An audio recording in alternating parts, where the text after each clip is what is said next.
Shalom Bapak Ibu Saudara-saudari yang dikasihi dan mengasihi Tuhan. Kita bersyukur kalau hari ini Tuhan boleh memberkati kita. Sebelum kita membaca merenungkan firman-Nya, mari kita berdoa. Tuhan, terima kasih. Kami mengucap syukur untuk kasih setiamu di dalam hidup kami. Sampai hari ini kami boleh ada sebagaimana kami ada, itu semua karena kasih kemurahan-Mu. Terima kasih ya Tuhan untuk berkat-Mu. Sebentar kami akan membaca merenungkan firman-Mu. Berfirmanlah dan biarlah kami mengerti apa yang menjadi kehendak-Mu di dalam hidup kami. Kami berdoa di dalam nama Tuhan Yesus Kristus. Haleluya. Amin. Ku rindu setiap waktu hidup di kebenaran-Mu, bukan dengan kuatku, namun karena Roh-Mu. Yesus, Kau yang ku pegang teguh. Ayat firman Tuhan terambil dari kitab Kejadian pasal yang ke-13. Abram dan Lot berpisah. Maka pergilah Abram dari Mesir ke tanah Negeb dengan istrinya dan segala kepunyaannya, dan Lot pun bersama-sama dengan dia. Adapun Abram sangat kaya, banyak ternak, perak dan emasnya. Ia berjalan dari tempat persinggahan ke tempat persinggahan, dari tanah Negeb sampai dekat Betel, di mana kemahnya mula-mula berdiri antara Betel dan Ai. Ke tempat mesbah yang dibuatnya dahulu di sana, disitulah Abram memanggil nama Tuhan.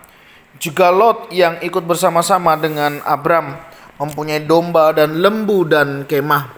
Tetapi negeri itu tidak cukup luas bagi mereka untuk diam bersama-sama, sebab harta milik mereka amat banyak, sehingga mereka tidak dapat diam bersama-sama. Karena itu terjadilah perkelahian antara para gembala Abram dan para gembala Lot. Waktu itu orang Kanaan dan orang Feris diam di negeri itu.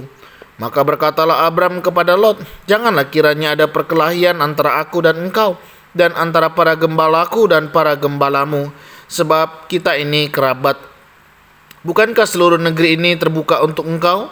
Baiklah, pisahkan dirimu daripadaku. Jika engkau ke kiri, maka aku ke kanan. Jika engkau ke kanan, maka aku ke kiri." Lalu Lot melayangkan pandangannya dan dilihatnya lah bahwa seluruh lembah Yordan banyak airnya, seperti taman Tuhan, seperti tanah Mesir, sampai ke Zoar. Hal itu terjadi sebelum Tuhan memusnahkan Sodom dan Gomora. Sebab itu Lot memilih baginya seluruh lembah Yordan itu. Lalu ia berangkat ke sebelah timur dan mereka berpisah. Abram menetap di tanah Kanaan, tetapi Lot menetap di kota-kota lembah Yordan dan berkemah di dekat Sodom. Adapun orang Sodom sangat jahat dan berdosa terhadap Tuhan. Setelah Lot berpisah daripada Abram, berfirmanlah Tuhan kepada Abram, "Pandanglah sekelilingmu dan lihatlah dari tempat engkau berdiri itu ke timur dan barat dan utara dan selatan. Sebab seluruh negeri yang kau lihat itu akan kuberikan kepadamu dan kepada keturunanmu untuk selama-lamanya. Dan aku akan menjadikan keturunanmu seperti debu tanah banyaknya, sehingga jika seandainya ada yang dapat menghitung debu tanah, keturunanmu pun akan dapat dihitung juga.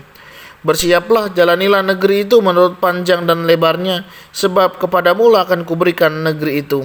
Sesudah itu Abram memindahkan kemahnya dan menetap di dekat pohon-pohon terbantin di Mamre, dekat Hebron, lalu didirikannya lah mesbah di situ bagi Tuhan. Amin. Demikianlah firman Tuhan. Mari kita merenungkannya. Bapak Ibu Saudara yang dikasihi dan mengasihi Tuhan, mungkin kita pernah mendengar istilah seperti ini. Usaha bisa dikopi, cara bisa dikopi, tetapi rejeki tidak bisa dipaste. Artinya orang bisa melihat usaha kita, orang bisa meniru pekerjaan kita atau melakukan apa yang kita kerjakan, tetapi berbicara tentang rejeki, berkat, ya, itu tidak bisa otomatis ya dipaste atau dijadikan sama seperti apa yang dilihat, seperti apa yang dicontohnya. Nah, Bapak Ibu Saudara, berbicara tentang berkat Tuhan, saya yakin dan percaya Setiap kita berkatnya berbeda-beda satu dengan yang lainnya. Karena kita tahu Tuhan memberkati kita berdasarkan kebutuhan kita. Tuhan memberikan apa yang menjadi kebutuhan kita. Dan Tuhan tahu apa yang menjadi kebutuhan kita itu. Karena Dia Allah yang Maha Tahu. Nah saudara, mungkin saudara juga pernah begitu ya, pergi ke satu tempat makan begitu ya. Ada orang-orang tertentu itu dengan terbuka dia membuka resep usahanya. Kalau ditanya, loh nggak takut resep usahanya diketahui orang? Enggak, saya justru senang kalau ada orang bisa juga usaha demikian. Tetapi ada juga orang yang menyimpan rahasianya begitu rapat sehingga orang lain pun tidak bisa mengikutinya. Karena kadang mereka berpikir kalau caranya dicontoh ya, nanti usaha kita juga bisa merugi. Nah Bapak Ibu Saudara, masih banyak orang kadang berpikir demikian. Tetapi benarkah rezeki itu bisa dicuri? Saya percaya Bapak Ibu Saudara ya, setiap kita itu memiliki rezekinya masing-masing. Dan Tuhan Allah kita sudah menakarnya dan yang gak mungkin akan tertukar. Nah itulah yang dialami oleh Abram dan Lot ketika para pekerja mereka itu sempat ribut ya, ada masalah di antara mereka. Bagi Abram bukanlah sebuah soal, tetapi persaudaraan itu jauh lebih penting bagi Abraham dibanding usaha atau pekerjaan yang dilakukan yang bisa membuat hubungan relasi mereka menjadi tidak baik. Nah, Bapak Ibu Saudara, bagaimana dengan kehidupan kita hari ini? Apakah kita mudah cemburu ketika orang lain juga berusaha melakukan seperti yang kita lakukan? Apakah ada di antara kita yang hari-hari ini takut disaingi? Apakah ada di antara kita yang hari-hari ini santai saja kalau orang lain bisa melakukan, kenapa tidak? Biarkan orang lain juga berkembang. Biarkan orang lain juga melakukan. Selama sesuatu itu baik, kenapa kita perlu takut? Toh kalau semua orang melakukan kebaikan, berarti kebaikan itu akan bermanfaat buat orang lain. Paling tidak Bapak Ibu Saudara, kita bisa bermanfaat bagi orang lain. Nah itulah yang dilakukan oleh Abram. Dia menjaga relasi jauh lebih penting dibanding dengan harta, dibanding dengan kekayaan, dibanding dengan apa yang dia terima. Toh berkat itu datangnya dari Tuhan, bukan usaha kita. Bukan karena kita mengerjakannya sedemikian rupa. Sehingga ada orang berkata, jika memang rezeki itu datangnya dari pekerja keras, mungkin kuli bangunan yang akan lebih memilikinya. Jika karena usaha yang keras, bisa jadi warung-warung kopi itulah yang akan menjadi orang yang kaya. Karena mereka bekerja 24 jam dibanding dengan McD dan KFC. Dan mungkin kalau karena jabatan, mungkin presiden dan raja lah yang akan menjadi orang yang terkaya. Begitu juga jika karena orang pintar, mungkin dosenlah yang akan menjadi orang kaya. Tetapi ternyata tidak, karena rezeki itu datangnya dari Tuhan. Dan bagaimana kita bisa mensyukuri setiap berkat yang Tuhan berikan. Nah saya melihat Abram memiliki karakter yang demikian. Lot dulu bersama dengan dia. Tidak sedikit berkat yang mungkin juga dibagikan kepada Lot. Dan akhirnya Lot bisa memiliki hamba dan juga memiliki hewan ternak dan lain sebagainya. Dan bagi Abram tidak merasa rugi ketika dia bisa berbagi kepada Lot. Atau membangun relasi itu jauh lebih penting dibanding dengan apa yang mereka peributkan.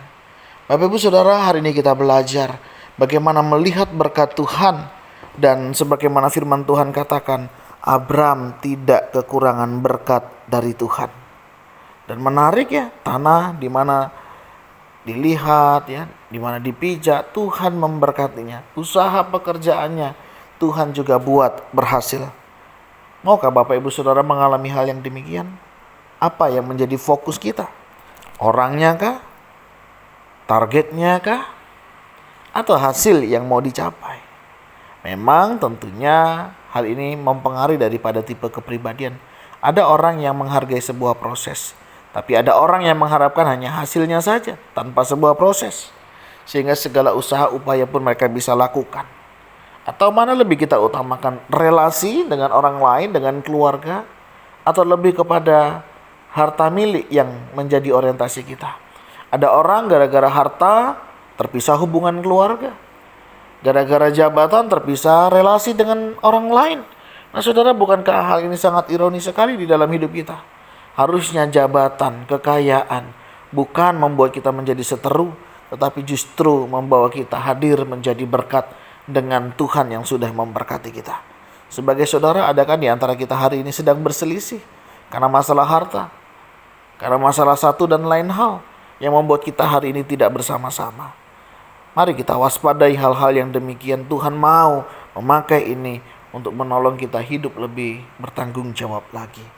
Bapak Ibu Saudara, jika ada di antara kita yang hari ini sedang mengalami hal yang demikian, mungkin kita dicaci, mungkin kita dimaki, mungkin kita direndahkan, mungkin kita diperlakukan tidak adil. Ingat, Allah kita mati di salib bukan karena dosanya, tetapi karena untuk setiap kita orang yang berdosa.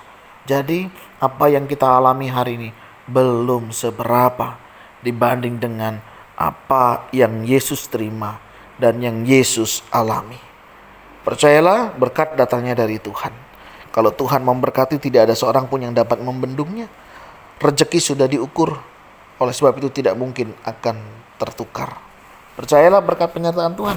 Lakukan apa yang menjadi bagian kita, dan percayakan Tuhan akan mengerjakan bagiannya, dan Dia pasti akan memberi yang terbaik di dalam hidup kita. Amin.